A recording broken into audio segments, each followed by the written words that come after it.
দীর্ঘ ৪ মাস পর আমি আবারও আমার কলেজ যেতে চলেছি। সিরিয়াসলি গাইস, ৪ মাস ধরে আমি কলেজ যাইনি। সো আজকেও যাওয়া হতো না, একটা ইম্পর্টেন্ট কাজের জন্য যাচ্ছি। যাই হোক, hello everyone, welcome to another mini vlog. যেমনটা তোমরা শুনলে, আজকে আমি চলে এসেছি কলেজ। হ্যাঁ, তোমরা ঠিকই শুনেছো, ৪ মাস পরই আমি যাচ্ছি আমার কলেজে, শুধুমাত্র ইম্পর্টেন্ট একটা কাজের জন্য। কলেজ আমি যে কারণে আসি না কেন, কাজ হোক বা যাই হোক, ক্লাস কিন্তু আমি একটা অবশ্যই করব।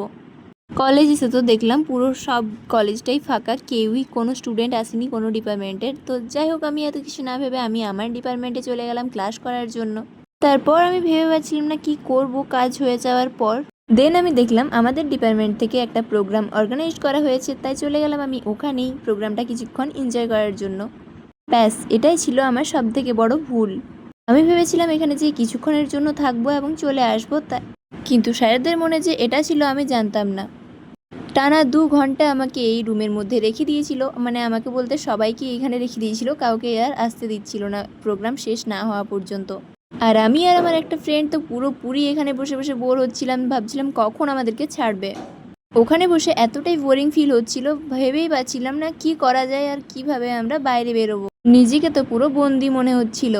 যাই হোক, অ্যাট লাস্ট আমরা এখান থেকে বেরোতে পেরেছিলাম এবং বেরোনোর সাথে সাথেই যেন মনে হলো যে কোনো খাঁচার পাখি আকাশে উড়ে গেল। তারপর আর কি, সোজা বাড়ি চলে এলাম। আর দাঁড়াবার সময় আছে নাকি, প্রায় 2টো বাজে। বাড়ি থেকে অলরেডি 3বার কলও চলে এসছে। সো যাই হোক, আর দেরি না করে সোজা আমি বাড়ি যাই। আর তোমরা চ্যানেলটা সাবস্ক্রাইব করো। দেখা হচ্ছে নেক্সট কোনো ভিডিওতে। বাই।